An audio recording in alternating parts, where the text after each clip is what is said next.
I'm Chris Cubas, and this is episode 2 of Bad Advice, the show where unqualified people give unsolicited opinions. This is a fun one. I'm joined by two of my best friends, Avery and Daniel Webb, two brilliant comedians. This is a hilarious episode. It gets a little dark. There is a roadside memorial that is causing a family a little bit of a headache, but we get to the bottom of it. You just got to give it a listen. Check it out.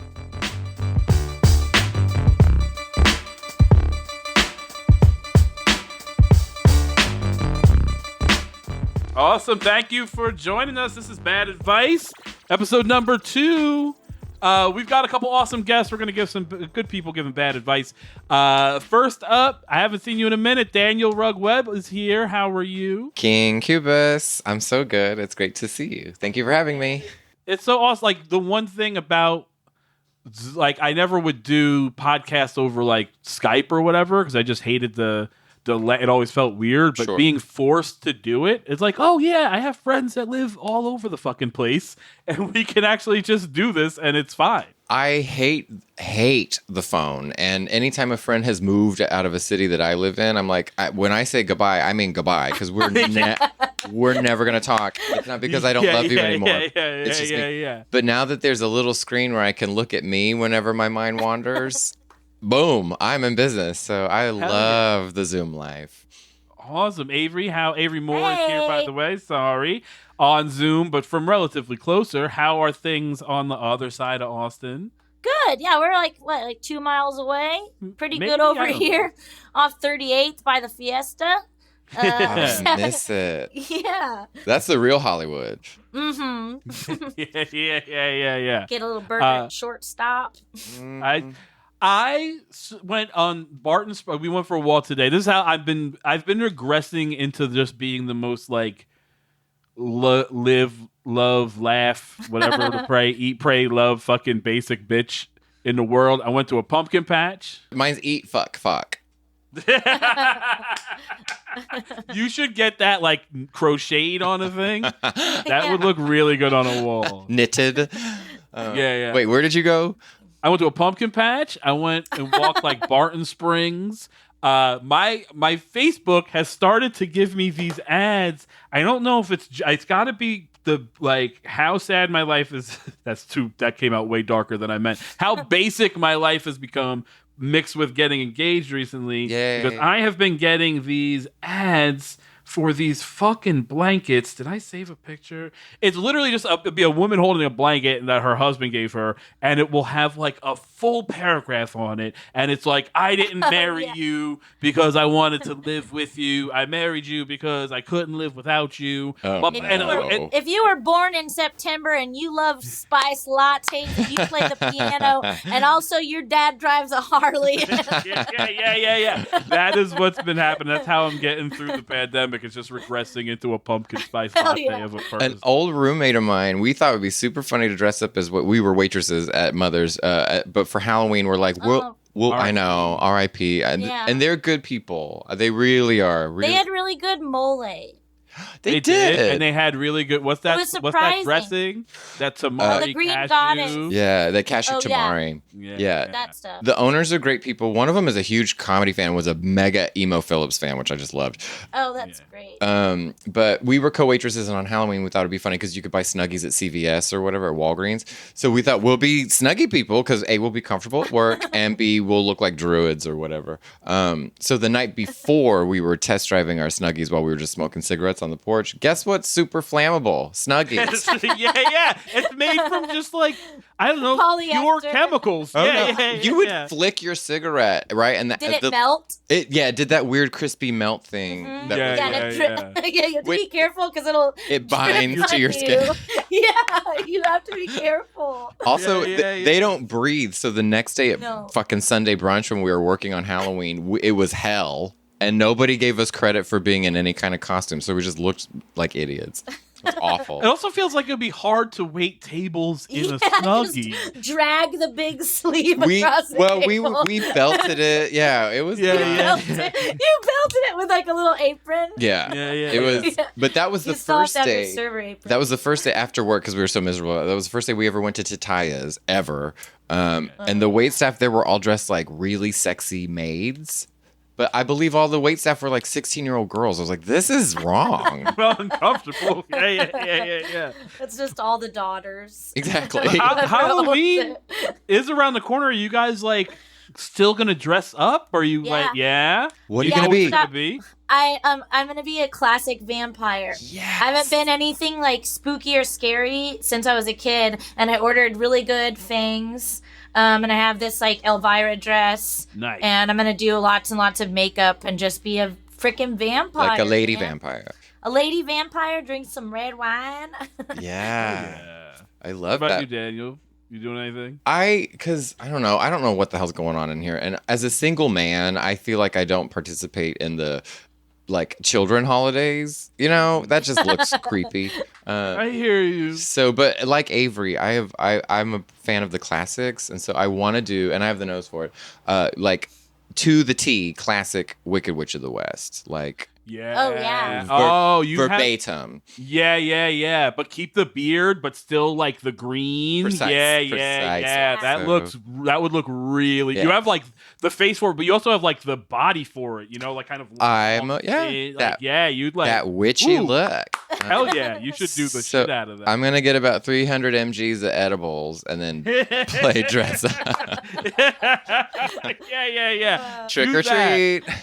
Jesus, that seems like my nightmare. I take my edibles in like a 15 milligram dose. Like that's the Oh. maximum. I like a small. Otherwise, I mean, the most I've ever done was like 35, and I was like, nope, just staring at a wall. These are pandemic dosages, though. You know, these are That is true. times have changed. What That about is you? What are you gonna do?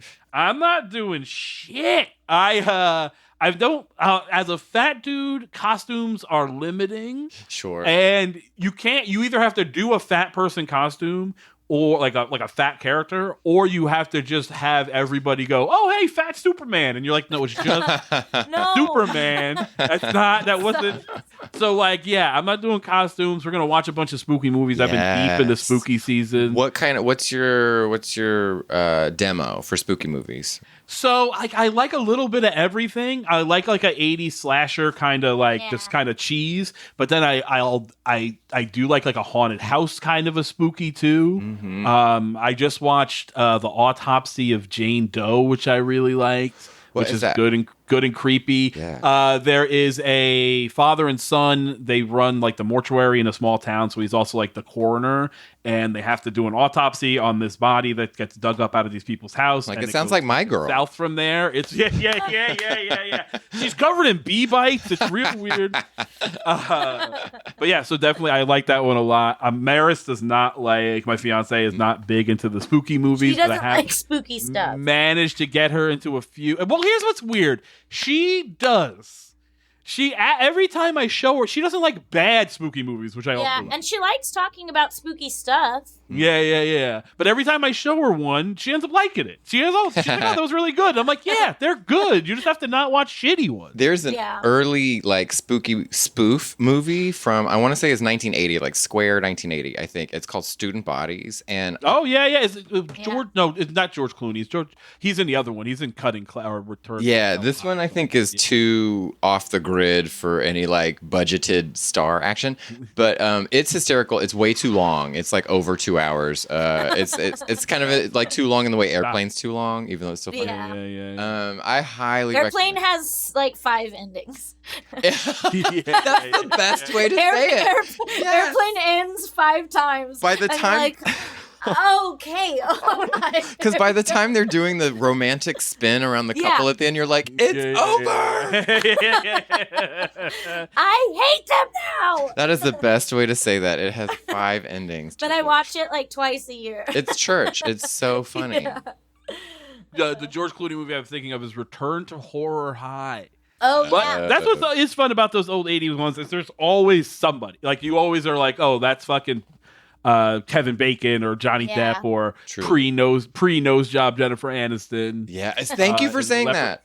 The Leprechaun movie. It's like very clear. Does everybody remember Jennifer Aniston was on a sketch television show with the other Julie Brown, not Downtown Julie Brown, but yes, it was called The Edge. It was on Fox. I loved it. I thought it was I thought it was so funny. I vaguely remember that. It was on. Yes, I loved it. The Edge. And the reason that I fell for it was because they had a hilarious Designing Women spoof. Where they made Delta Burke get really big, and then she ate all of them. Yeah, with the other Julie Brown. Whoa, this cast is actually kind of wild. I'm telling you. Who else is on it? Paul Feig, Alan Ruck, Rick Overton, Wayne Knight, Tom Kenny. This is like a pretty who's who-y fucking cast of like that era comedy. So that's why when Jennifer Aniston is like, I've known Adam Sandler and all these comedy people for a zillion years. The girl had a network TV. This is pre-Mad TV, any kind of answer 92 to 93. Yeah, I love it. I'm going to have to hunt that down because I'm going to tell you right now, it looks bad. So it's horrible. But one thing they did, every show started with the cast, and they always had some weird problem. And my favorite was they're like, oh, and today on the show, oh no, it's a vortex from hell. And like, that's kind of fun. I like that they get weird with it. Yeah, they were no kids in the hall, but they were trying to be.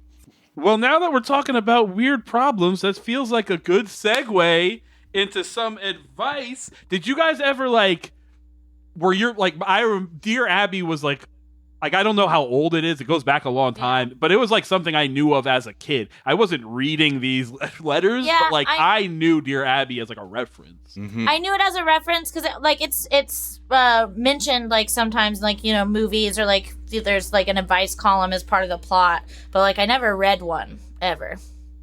There was one in San Antonio that was really bad in the San Antonio Current, like the local like alt mag. It was not good advice. Well, good, because that's what we're looking for. Right. Also, you can go online and just read the whole archive is there, and whoa boy, it is like the range in like what they're writing about. Like, you should not, like, some of them are way too serious to be writing to a stranger. Yeah, the severity of the I mean, we're not covering any of those. I try to keep this a little on the lighter side. And was Abby credentialed at all? Was she? I don't know. That's a good... You know, like Dr. Laura's not a doctor. Me, Abby. Yeah. She's just got a doctor in, like, racism. Yeah. It was founded in 1956. By a woman writing under the pen name of Abigail Van Buren. Her real name was Pauline Phillips, and she was a white supremacist. She's just a lady. Just appears to be a lady. just as Sarah Jessica Parker. And she voted straight Republican ticket for 60 years. Yeah. All right, let's jump in. This first one is titled "Man Uses Family Gas Money to Buy Birthday Party Tattoo." My family just came back from a relative's after a weekend visit. The occasion was a birthday party, and he had a tattoo artist come over. My boyfriend, the father of our 14 and 3-year-olds, spent our last $100 and went ahead and got himself a tattoo. We aren't rich, and we had to borrow money for gas to get home. I think he is the most selfish person on the face of the planet, and I get mad at him for every other little thing now. I can't imagine many adult men who would do that to their partner. I know a few who would even say, "No, honey, you get something. I can wait. Is there any hope for mankind?" Signed, Mark of Disaster in Washington. Mark of Disaster? That's how it's signed. Mark of Disaster in Washington. Whoa. I'm assuming Mark like a tattoo, because they're usually kind of like... Oh, yeah. Or is she outing the name of her boyfriend? Yeah. Fucking Mark. That's D apostrophe. He's like an Italian. Well, first... yeah, go ahead. Obviously, what is it a tattoo of? I need to know for sure. Where is it? I need to know... Well, I've got a lot of questions, not the least of which is... You have a 3-year-old and a 14-year-old? An 11-year stretch, man. What lesson didn't you learn? Yeah. That's a sun cycle. So these people... Here's my issue, or my question. Is she mad about the tattoo, or is she mad that she didn't get a tattoo? You know what I'm saying? She slips it in at the end. At the end, Yeah. feels like that he should have just been like, no, honey, you go ahead. right. But also, you didn't. You spent your last $100 and you had to borrow gas money to get home. Yeah. So maybe nobody gets a tattoo. And what is getting home? Where are they that $100 stands in the way of getting home? Across A lot of the gas. country. A lot of gas. There's Yeah, this artist in Las Vegas. We have to go. Yeah. Like Honey, I could be on TV. We gotta go get this tattoo. Like, because it's obviously the tattoo sounds frivolous. It's not "I love you, Darla." It's not a love letter to the scorned. You know, Mark probably spent it on "Please say it was Trump 2020," and she's a Biden head. Yeah. She's It's Trump 2020, but it's spelled wrong. It says like Trump 2020 or something. I just feel, a tattoo is permanent, and if you're in a relationship, that's freedom of choice to do whatever you want with your skin. But if you're sharing money and you can't afford gas, clearly she needs to move on. And Also, I mean, as a person who has quite a few tattoos, $100 doesn't really get you a lot. That's a pretty reasonable Like, price what tattoo. did you get? Like a little, like what? it was what one of those it? Friday the 13th, like Yeah, it was tattoos. just a little flash tattoo. Yeah. It could also be terrible. It So also it's- happened at a friend's birthday party. So is it like a garage deal, maybe? Oh, for sure, this was like a just little somebody's. stick and poke? This for sure happened at somebody's house, which I Okay. have gotten a tattoo this at seems somebody's like house just before. A drunk decision. Someone was like, Absolutely. "Hey, you want a tattoo?" And he was like, Yeah. "Fuck yeah, dude." Yeah. All Here's right, $100. Here's exactly what happened. These people had a birthday party, probably with no masks, and then they had their. Yeah. This is mask free for sure. And we are definitely. This is like I can tell you the date. This is pandemic tattoo. Yeah, they sent out an invitation and it says masks discouraged at the bottom. Right. And then If you show up with a mask, they run the tattoo gun through it just to poke a bunch of holes in it real fast. right. And it's a tattoo from a man named Terry, right? That's who you're getting it from. Yeah. But the other question is, it's a kid's birthday party? Is that who it is? Or is it an It adult? just says we came back. It's just family 'Cause, like, came you're back from relatives. The occasion was a birthday party. That's all it said. Or we're like getting all, like, instead of getting, like, are we all getting unicorn's face painted on our cheek, but it's a tattoo this time? Yeah. Shit, I went to this birthday Those- party and now I'm those Batman forever. Those butterfly wings that just go across your face. You're like, are you a Gotta go to cat? work like that now. He's a kitty forever. You have to say it's a that's butterfly for the next 50 goddamn Yeah. years. One time I was on a Greyhound. I might have been coming to Austin before I moved. It doesn't matter. I was on a long distance Greyhound trip, and a guy on the bus. It was definitely comedy related because I was talking to a guy on the bus, and there was a bunch of shit happened on the bus. We were like late, and I was stressing that I wasn't going to get there for the show. So I was on the phone, like talking to whoever, and then this guy who was like sitting across the aisle from me starts talking to me, and we're like, "Oh yeah, I'm doing this show, blah blah." And he's like, "Oh, so you're like kind of like an underground comic?" And I was like, "Well, yeah, I'm not. Nobody knows who I am, so you can call it underground if you like." And he's like, like I'm a tattoo artist, but like I'm like an underground tattoo artist. And I was like, what does that? For starters, 99% of tattoo artists are Right. no one knows you. You just work at a Yeah. shop. There's not a lot of famous. No, he means off the books. Oh, he for sure meant that because I was like, what does that mean? And he was like, well, like, you go to a shop and it's like, you got to wear all these gloves and stuff. I'm like, that's just not my thing. And I was like, whoa, I'm going to need you to stay on that side of the bus. I don't need any accidental Hep C exposure. You ever gotten a tattoo with a bobby pin before? Yeah. Just a dull tattoo.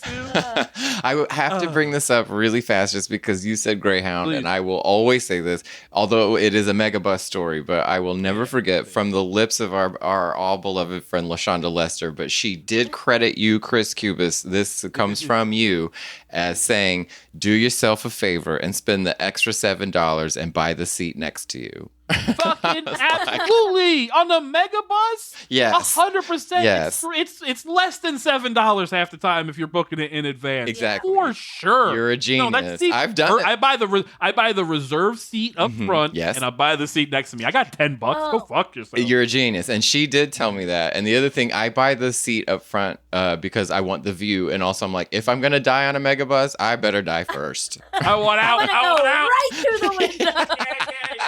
Yeah. That is I want to be thrown 200 yards from the bus. Where they're like, he I couldn't don't have wanna been die on with the rest bus. of these. I don't want to die with the rest of these scumbags. I want them to have to Fargo my body and figure out what the fuck happened. That's so funny. Where is Daniel's shoe? It's in the street. Let me just wrap up on this question by saying, she ends it by saying, is there any hope for mankind?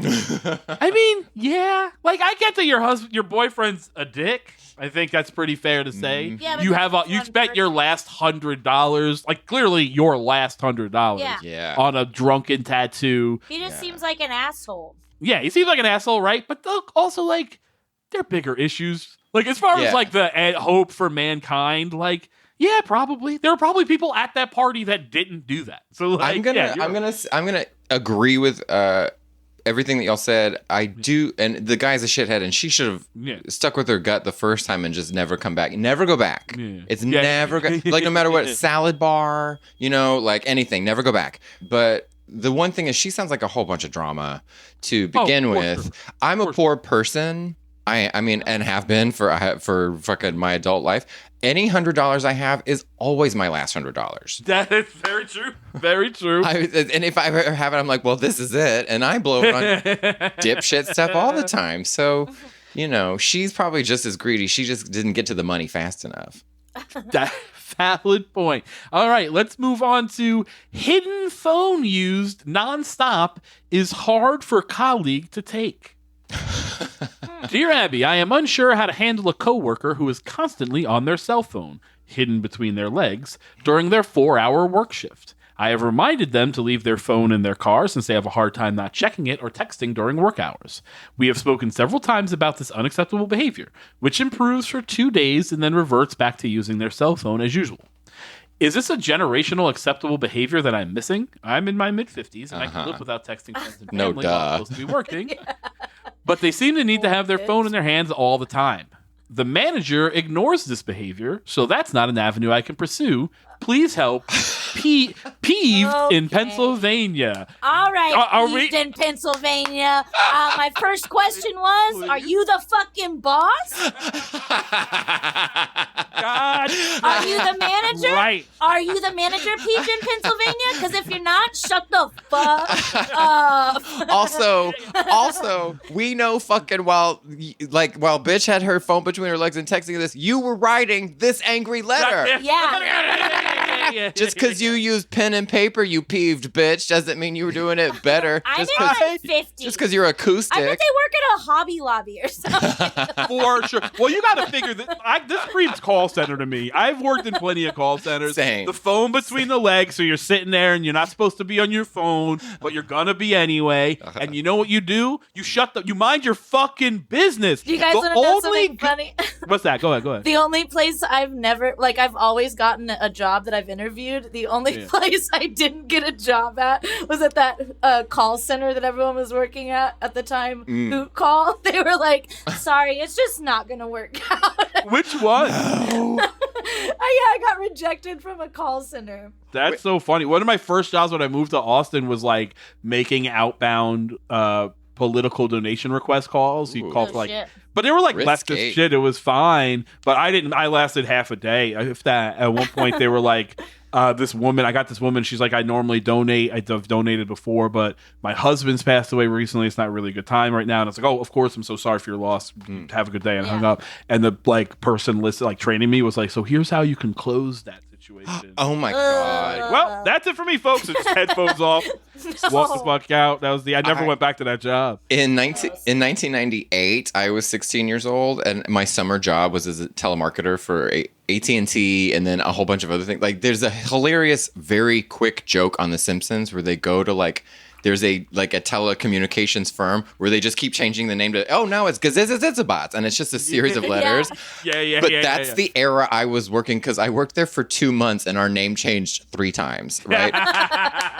And I was 16 and all I was doing was saving up money for not a car or anything responsible, but just for like tickets to the Smashing Pumpkins, because I knew they were coming that summer. And that was like where I met a bunch of trans people for the first time in my life, because they like are all over, which is amazing, because that was the only place they could get a job at the time. But also that's where all my superiors were critiquing me for doing a crossword puzzle, while I openly know that they were dealing my 16-year-old friends cocaine. Oh, that is the other side. So 2 things that are awesome about working at a call center. One, and it's why I'm mad at Peeved in Pennsylvania, or Karen in Cuntopolis, taking the call over my head. It's supposed to be lawless, right? Well, one, the whole point is you don't have to interact with other fucking people. You're on the phone all day. You don't have to talk to anybody. Right. Mind your fucking business and sit at your desk and shut the fuck up. And 2, it is the Wild West. I used to work at a call center upstate New York before I moved to Texas, and one day a dude threw up on himself because he was going through heroin withdrawal. Yes. Like, that's the type of people that work in call centers. So, like, let this dude be on his fucking phone. I got sent home for not wearing a tie on, like, Friday, because I think there was a day we were supposed to dress up, not every day, but the guy who sent me home was my superior, but he had a cut-off T-shirt, and I said, I can see your armpit hair. And he sent me home to put a tie on. I was like, what are we doing? One time, that one place, the one I worked upstate New York, I had I ended up eventually becoming a supervisor and then eventually being fired. Ooh. But I at one point I had to send somebody home because they just had a glass of red wine on their desk. It wasn't in a paper cup. It was in like a clear. It was just a glass. I walked by and I'm like, what? And she's like, oh, it's my birthday. And I was like, yeah, but you can't just have, like, I have to send you, like, I'll get fired if I don't, you know what I'm saying? Yeah. Like, call centers are supposed to be Wild fucking West. Mind your business. Mind goddamn P's and Q's. Also, shut up. Immediately, in Pennsylvania. whenever she called it this, what is she? Unacceptable behavior or inappropriate? Is this a generational acceptable behavior? Yeah, like I was a manager at a restaurant, and the most fun thing was busting people on their phones and then turning the corner and checking my Instagram. Yeah. Fuck yeah. Oh yeah, no, I hate this bitch. And like, also, we have spoken several times about this unacceptable behavior. He clearly doesn't care. Kid. Well, no, what's funny is the kid's TikTok is probably loaded with fucking all these asinine videos of their it's just her. It's just stupid coworker. Yeah, he's famous now. I used to work. Me and Nick Mullen and Norm, we all ended up working at the same call center for a while. It was I don't remember. It was like tech support for internet or whatever. Mm-hmm. But the sheer, I used to say it looked like a fucking stuffed animal factory because nobody's eyes looked in the same direction. It was just a bunch of googly-eyed weirdos. Yes. There was multiple people wearing tails. Like animal tails. Yes. There was one guy who we used to always he came in with his motorcycle helmet and his motorcycle jacket, but he was clearly just like a weird nerd, but like whatever, that's fine. But then one day I was outside smoking before work and saw his mom drop him off, but he was still carrying his motorcycle helmet and his coat, and I was like, oh man. Really fast, I actually had a lot of fun at this job because I had some friends that worked there. My sister worked there too, and we were awful at it, so we just knocked off. And then they put us in the department that was like for non-English speaking calls. We were outbound also because we were just so bad at sales. They're like, give them the shitty roster where we know they'll never make a sale anyway. So we were just in the low, but that also put us with the people who were dumb or crackheads, whatever. So I remember when I was a 16-year-old boy, I remember sitting there, and this is when I learned what what is it? Dilation? Yeah. Pupil so dilation, yeah. It was an office, right, with a bunch of cubicles, and I just remember going, I'm so cold. And this fucking crackhead lady, very nice person, but she goes, I'll warm you up, baby. And she with her hands super fast, on my arms, stood up behind me. We couldn't stand up at our cubicles. That was a rule, right? And here she is going, like that. So we were like, I don't know what to do. I don't know what to do. That's too far. Because it was nice. He was just rubbing your arms? My bare arms because I was in short sleeves. Yeah. Such a mom. But she was 29 and weighed about 40 pounds. So yeah, I think we could all know this lady can just shut the fuck up. Yeah, shut Leave up. the person alone. You know that she's like rubbed Go her call the clit cops to on- Mike Pence a couple times. Oh yeah, go. Yeah, just go call the cops on a black family trying to have a cookout. Yeah, You know what you're snitches for gonna do. snitches for pence. Right. Okay, speaking of which, that leads us into another question. Law enforcement officer feels judged by some in the family. Dear Abby, my wife and I have been together since we were 16, married for 25 years. Her parents took me in as a teenager, and her family has been my family ever since. Okay. I'm the kind of person who loves everyone equally. Stop right there. Sorry. No, by all means. I'm the kind of person means fuck you. I can't. Yeah. Okay. 100%. Okay, go ahead. We'll get Sorry. there. No, you're fine. I will bend over backwards for someone in need and have done so for my wife's family many times. Over the last few years, my wife's brother, nephew, and niece have turned against me.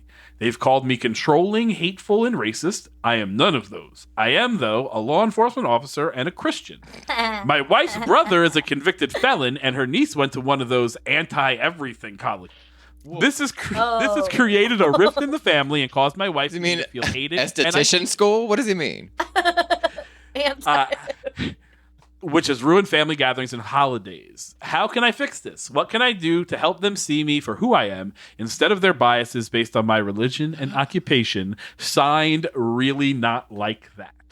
Quit your job. ACAB. Hey! Yeah. For starters, you can stop marginalizing entire communities of people with the authority of God. And then in your day job, you can stop shooting unarmed black children. All right.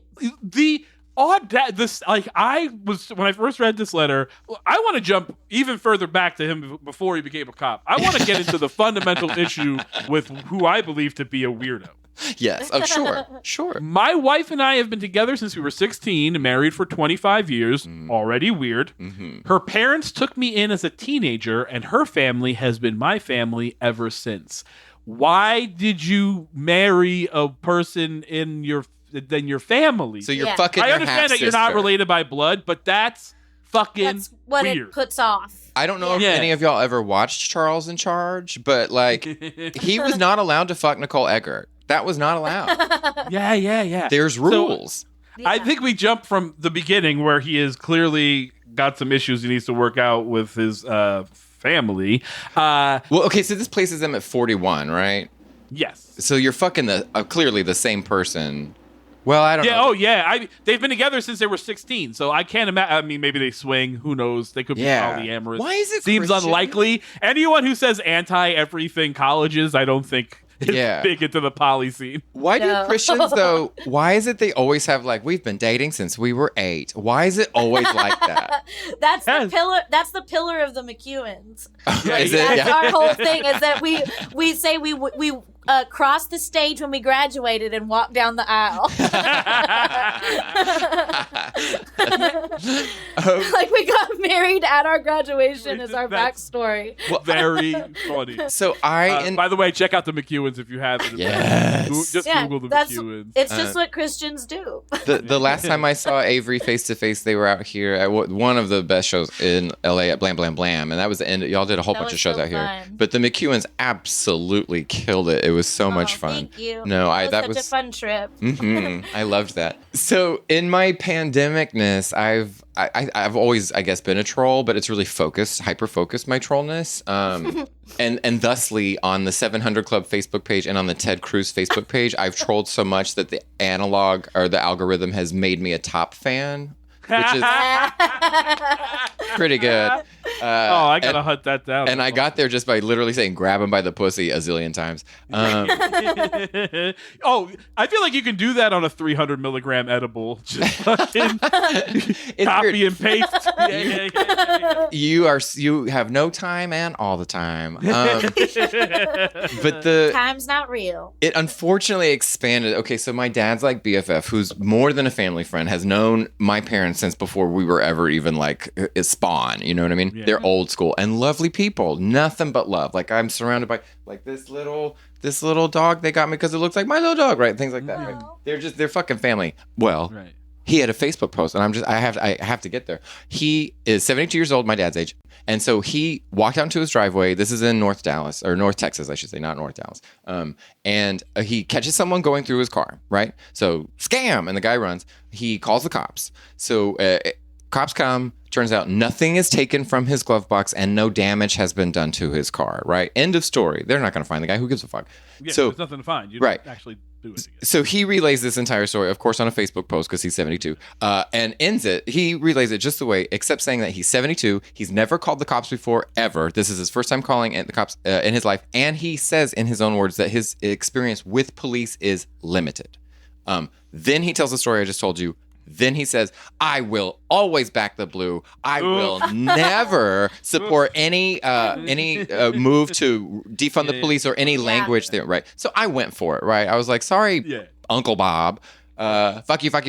Well, in walks his fucking Michigan militia Facebook fucking family, now I'm LA, right? So I'm this LA pedophile liberal, right? Yeah. You're a coastal elite. Right, among other things. And they know my parents. Well, guess who's going to be at Thanksgiving and Christmas? All those people. Of course. So I don't know what to do. So this stupid cop is who I'm going to Thanksgiving with. You're do you know going what to I mean? Thanksgiving with. So what do I do? Apparently, you have to find your niece and nephew and your convicted felon brother-in-law or whatever, and just tell this cop to go really fuck cool himself. to mention that. I'm going to be a cunt. That. Nobody is you can tell right away when they go, I, though, am a law enforcement officer and a Christian. Mm-hmm. He's a felon, and this one went to it. Yeah, can we talk about anti-everything colleges for a fucking second? What does that just literally I think he means like a liberal arts school. Right. But that's the problem is they're not anti-things. Yeah. They are pro all the things. No, there's this myth that college professors instill evil liberalism in indoctrinate. Kids. Yeah. Right, yeah. What's so weird is that liberals aren't anti things. Yeah. Right. They're pro. Right. Their definition of everything is skewed. Yeah, but it's just so weird to me because, what do liberals want to do? Oh, they want to let you marry a dog, and they want to let you do this and whatever. Yeah. Well, that's still not anti. That's still all your arguments are just pro things. You just don't like the things they're pro. I mean, if you really want to target a college that ruins people, Le Cordon Bleu has been shattering people's I don't know what that does to people. Has anybody actually ever do anyone know anyone who went to the? You don't graduate. You just star in the commercial. I do know someone that went to Le Cordon Bleu. Yeah. And she's a pretty successful private event chef now. Oh, cool. Oh, well, good for her. But I see those ads all the time. But I and think the she other one. was a line cook for Escoffier. That's which, the one, yeah. Which I applied to. I was going to go to culinary school. Is that the other place you got turned down from? Escoffier and that call center job? Well, no, I decided I didn't want to wake up at 6 a.m. for the rest of my life. Right. I was like, oh, no. I was working as a cook in restaurants, and I was like, oh, 7 a.m. That is something else. Would you look at that? And so I didn't go. But they call me twice a month now, and they're like, "Hi, Avery, you want to apply to Escoffier again?" What? So the first thing when they say he's a felon, right? Yeah. Right. So what is the range of felonies though? Because the president's a felon. Yeah. In the state of Utah, I am a felon.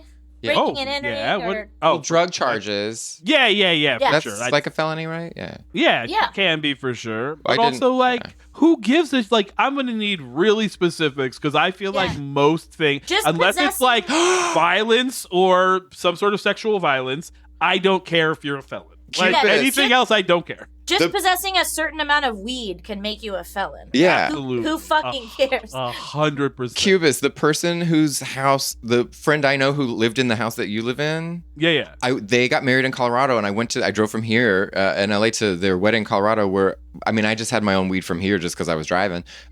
Road trip. And so, but at the wedding, they gave us, as the wedding gifts, they gave us a bunch of, because it's also Colorado, they gave us a bunch of edibles and a stupid, huge blunt, right? Yeah. That we were all just like wedding. And so I put it in my bag and promptly forgot about it and was driving through Utah when I got pulled over. The drug dog. No. Yes. So they let me go because I'm absolutely because I'm white and because I was like, yes sir, no sir. I'm just a comedian. I have a show tonight. Like, sucking my dick. Like, sucking not my dick, trying to suck theirs. But, they let me go. But they still wrote me a bunch of tickets. But I absolutely am a felon. Yeah, I got popped for weed in Illinois, and promptly, and they were like, it was apparently. And here's the thing: I wasn't a felon. It was real low. It was like misdemeanor. Ended up being a misdemeanor, but I was like, can I pay? Because like you're just gonna pay a fine, right? But you have to go to this court date. And I was like, well, I live in New York. So I'm not going to a court date. So if you can send me the bill, I'll pay the fine. Right. Send me a letter. Tell me what I have to pay. I'll sign the thing and send it back. And they're like, no, you have to go to this court date. And I was like, well, I'm not ever doing that. So I promptly ignored it for like 8 years, give or take. Yeah. Until I had to go to Canada because I was going to Montreal. For roast battle, and I was like, oh shit, because now I have this like conviction that for whatever, and it could be, and they like literally are like, if they like they don't like it's like drugs and drunk driving are the things that will like stop you from getting into Canada. Yeah. So I was like, oh shit, if I fucking like I went through going through customs, I was like sweating because basically I asked my manager and they were like, oh, just go for it. They're either gonna catch it or they're not, but there's not much you can do about it. Yeah. You can like you can like apply for a thing that says you've gotten better, but you have to pay like $1,500 some bullshit. So maybe I'm not a felon. So I just went through and like cut my fingers crossed, and the dude there I was like sweating it, and he was like, have you ever been convicted of whatever? And I was like, no. And he looked up at me and I was like, oh shit. Welcome to Canada. And I was like, peace. Yeah. You just gotta lie your way through that kind of stuff. I don't know. There's like I'm bad at it. Nobody ever believes me when I'm telling the truth either way. So I think we can all agree this guy's a dick. His wife's a dick. He's a creep for marrying his wife. I hate cops. I'm never gonna agree with you. I hate you, dude. Yeah. But also, their bias is based on my religion and occupation. I promise you, it's your actions. I promise you, it's your actions. No one cares that you're a Christian. Yeah. You might be annoying about it. That's something else. That just made it like that's my big pet peeve. Pet peeve, Pennsylvania, is that Christians always think they're being persecuted. Right. It's like, what is wrong with you? It's Jesus syndrome. No one's telling you to stop.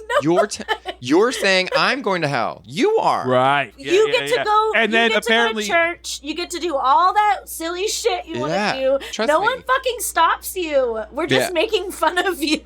You're also making half of our laws. The reason that you can't die with dignity if you get some sort of horrible disease is because your Christian people won't let us. 100%. No one's oppressing you. You're 100%. in charge and have been for the entirety of our country. There's never been a time when you weren't in charge. I love when like the actual organized like Church of Satan. What's the name of the image or the statue? Yeah, I know what you mean. Baphomet. Oh, yes. What does it say one more time?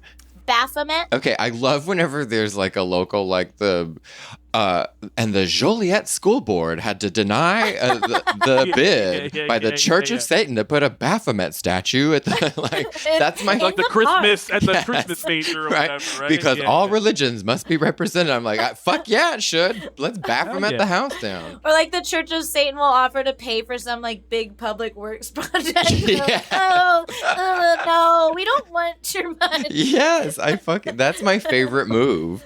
Other than trolling the 700 Club and becoming a top fan on Facebook. Yeah, they're basically just like a charitable organization now.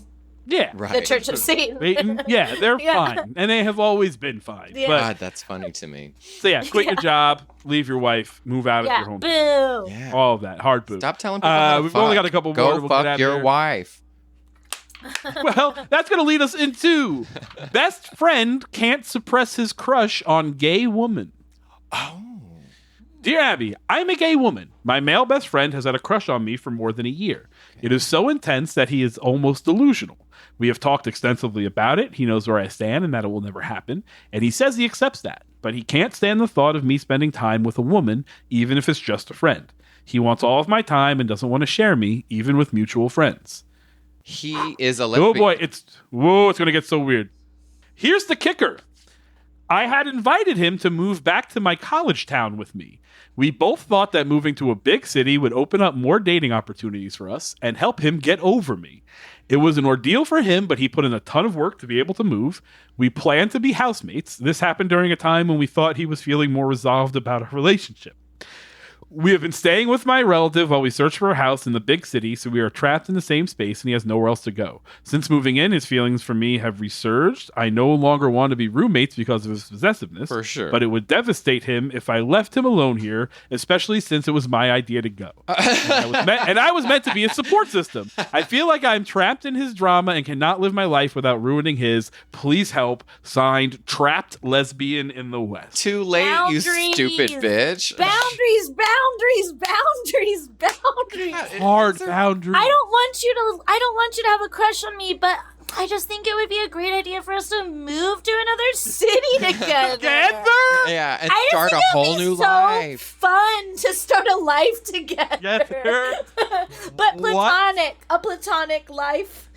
My initial thought when reading the first paragraph. That's everyone's fault. Mm-hmm. Oh, everyone's here's fault. So I'm reading the first paragraph and I'm like, oh, this dude is a creep. And I'm like super feeling for that woman because I'm like, oh, this man is fixated. He seems to be obsessed. When you say almost delusional, I'm like, well, men are crazy. So that makes all the sense in the world. He seems possessive. All of this I hate. The second here's the kicker. I had invited him to move back to my college town with me. The kicker is this is 50% your fault. Yeah. No. Maybe 51, maybe more. This is a fucking M. Night Shyamalan of a relationship where I guarantee you the dude has no clue that he's in a relationship and she is the one who thinks that he's obsessed with her. Meanwhile, he thinks they're both cruising and she thinks that, I hadn't even read it like that. Yeah, look at it again. She wants her plan to move to a big city. Yeah. Even though he was past this, they're gonna be housemates. Yeah. Ooh, I had because that. what's the scariest thing on earth? A man pursuing you that you do not want. In general, ask any straight guy if a gay guy's been after him. Like nobody wants that. Ask any woman, straight or lesbian. A man pursuing them is fucking terrifying, right? So if she was really scared, she wouldn't move. You relocate to lose somebody. Yeah. Absolutely. You go somewhere. Otherwise, if you're taking him to a second location, which everybody knows. Yeah. Absolutely. I trust most women. Funny, I voted for Hillary. I hadn't read that part, but man, that is interesting because I had zero sympathy for him initially. Then I was like, well, I don't have sympathy for him, but I do feel like she's exacerbating the issue. Now I think it just might be she's crazy. She's great. Yeah, that's what he really cracked it open. Yeah. Well, men are stupid, so I do actually believe that he'd be like, okay, maybe this will make her love me. Like that. Yeah. Men are fucking dumb. Yeah, for sure. Yeah. And also but. Are men that kind of dumb? Men are very dumb, don't get me wrong. But, are there still, I can turn her men? Here's the thing. I will say this. An old bandmate who I didn't necessarily like, but sometimes he had these altruisms, and he was like, men will hang around for pussy. He was like, they could be in a relationship with their best friend, right? Like a woman could be dating a male that is the male's best friend. And just 9 years later, if they happen to break up, that that he's like, well, maybe... Now's my... He's got a Google alert set. Yeah. Gay men take care of it in a different way because you have open relationships or just we're whores to begin with and there's all kinds of loopholes, pun intended. but men do loiter for the possibility. Yeah, they do relationship loiter. That is true. So that could totally be playing. He's like, maybe one day we'll just be like, I don't know. She's hiking together. Where did they move? Colorado? I don't know. Yeah, it says the West, so I'm gonna guess this has a Colorado feel to it. Yeah. Yeah. But it's also they're in a big city. It might be Denver. It feels like Boulder, and they moved to Denver. Boom. Yeah. I guarantee you that she knows all of his email passwords, and he doesn't know any of hers. Yeah, for sure. Oh, they're sharing a laptop, and he thinks it's because hers is broken. Hers works just fine. She's just knows his passwords are saved in there.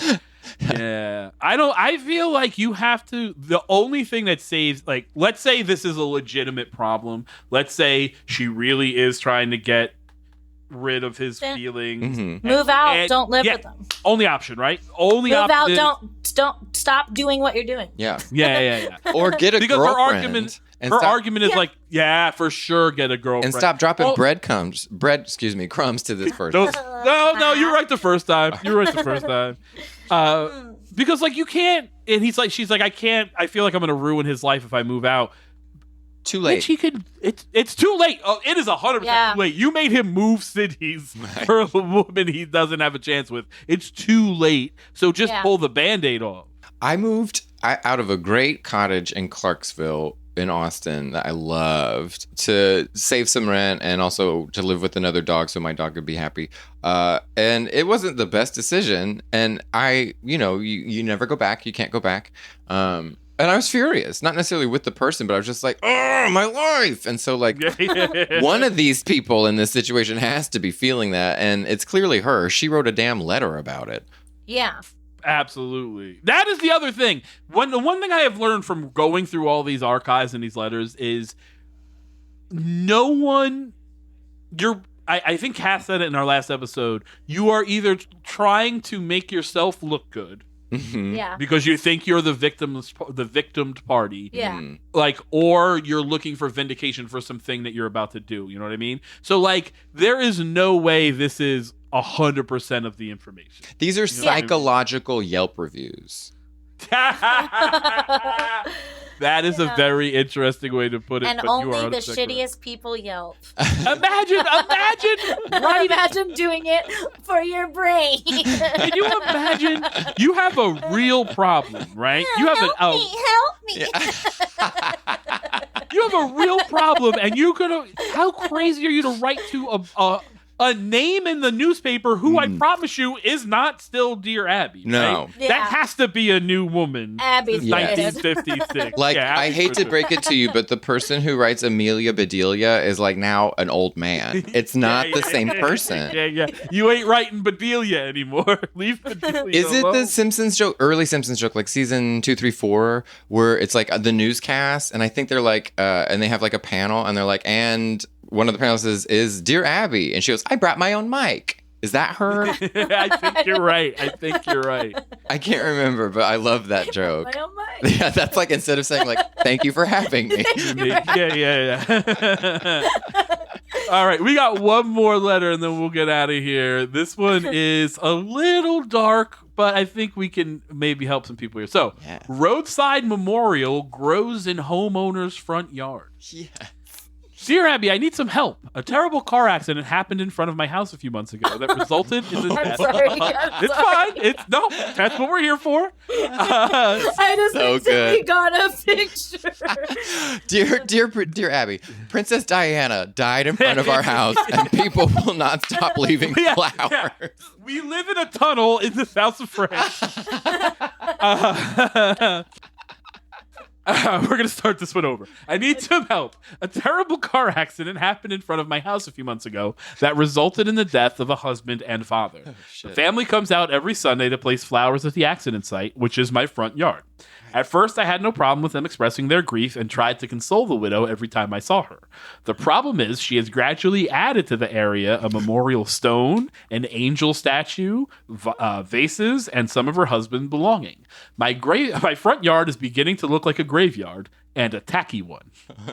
Now she's asking to place a protective shelter over the site. I don't know how to respond.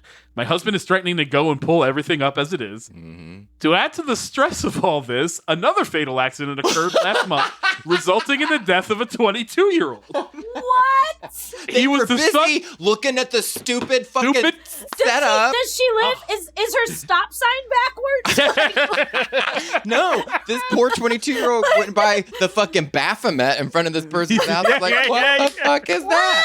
And smashed into it. He was the decorations. He was the son of one of my children's teachers. I can't imagine what she must be feeling right now, passing our home and seeing the graveyard out front. It must be heartbreaking. We live on a dangerous road and we are petitioning for changes, but I don't want to make our front yard a spectacle. Signed, Grieving in the Midwest. Wow. I feel bad for this woman. Yeah. One, Yeah. you clearly live on like Dead Man's Curve or whatever the fuck, because people just keep dying in your front yard. P.S. My house is really haunted. Yeah. My address is There's, like, 1313 hundreds. Indian Graveyard. Yeah. Sometimes when I wash my hands, blood comes out. I don't understand. I work part time as a brake lines cutter at our local Jiffy Lube.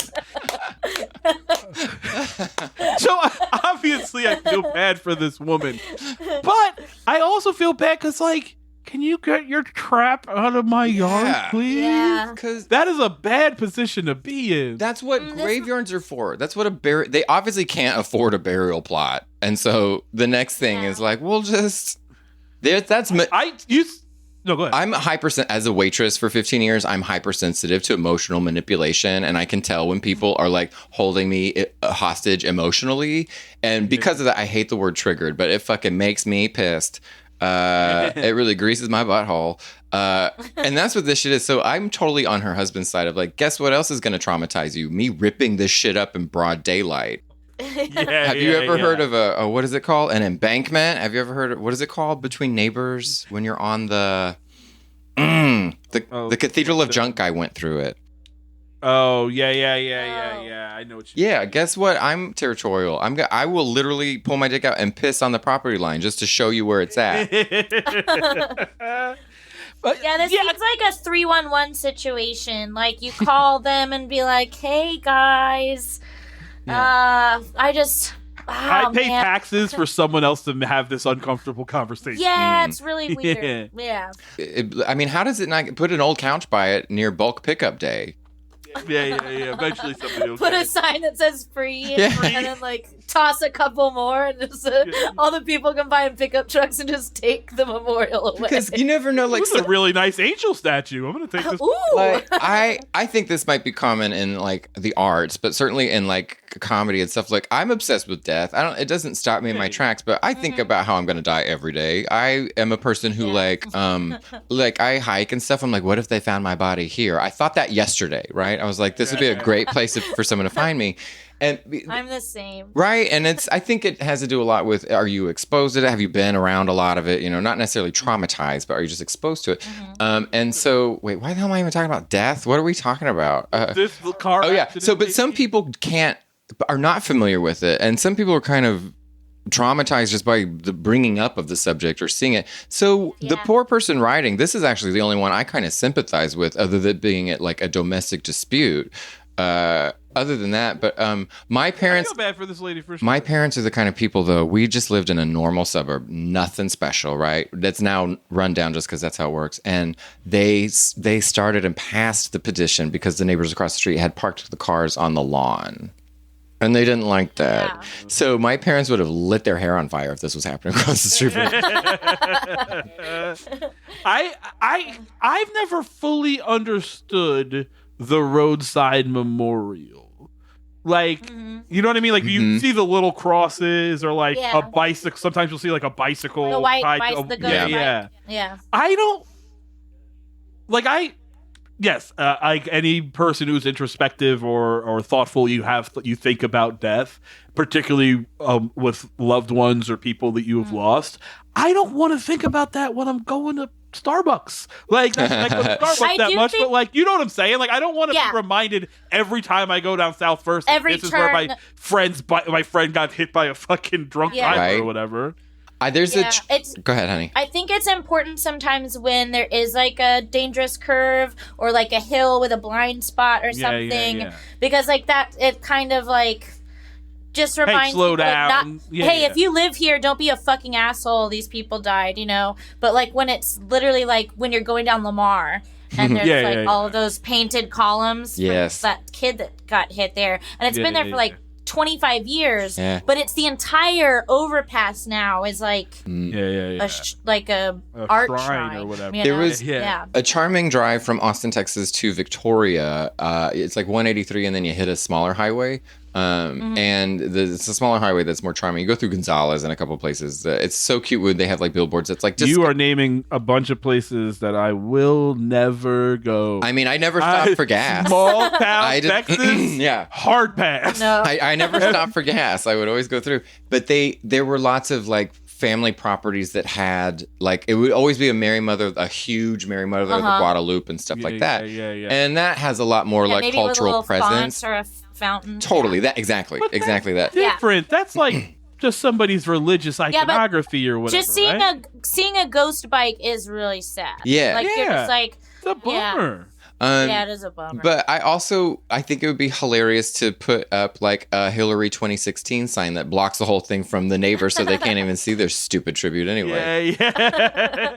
Also, if I may say, speed bumps, rumble strip, something. This is clearly a very dangerous fucking neck of the woods. The city needs to get involved. They should be calling. Stop right here, Effie. They shouldn't just get involved with the removal of the memorial. They need to fix the fucking problem. For sure. Technical question: is the neighbors the bereaved family live across the street, or it's nope? I mean, it doesn't say anything. It just says a terrible car accident happened in front of their house, and now these people come there. The family comes there all the time. Yeah. You know what's weird is how so say they sell the house and new people live there. Are they gonna like come up and be like, "Hi, you don't know us, but our dad died here 40 years ago, and we leave cookies every Sunday. I hope that's cool." Like, yeah. When's enough? I feel like that's the other choice is you could move.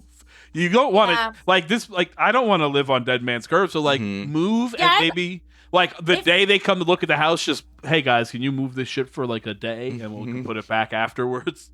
I think if 2 people died in deadly accidents in front of my house, I would move. In a couple of months. It's not even a long time. Because I wouldn't want to live there anymore. Because people die in front of my house. Or you're the one causing the accident. Because I live at a death house. Or you're the one dressing as a deer and running across the street. Yeah. Another one. Well, that will do it for us for bad advice this week. You guys have anything you want to plug? Anything? Where can people find you? Yeah, well, you can't find me on Twitter anymore. Your girl got banned. Yes. You got banned from Twitter for what? Permanently, for threatening the president. Yes! Go, Avery! What did you actually say? They track my IP address now. I can't do it from my phone or my computer.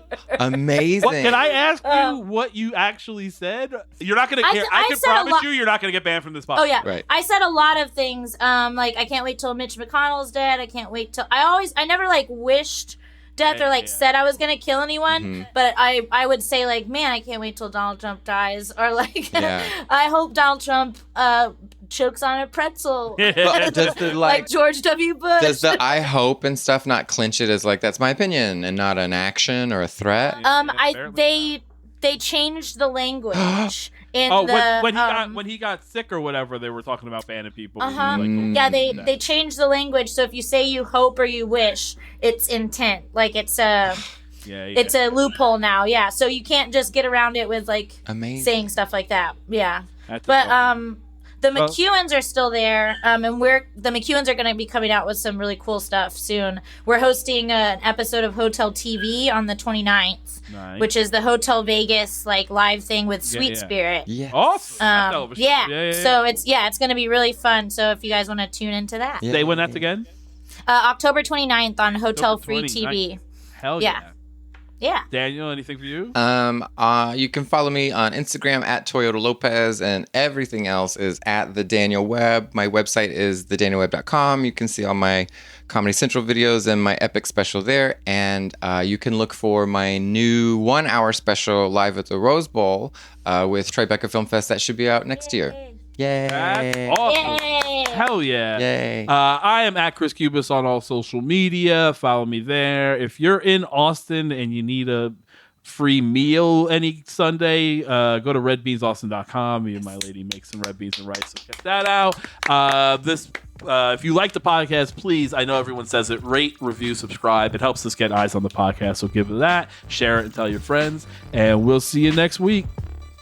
Bye-bye.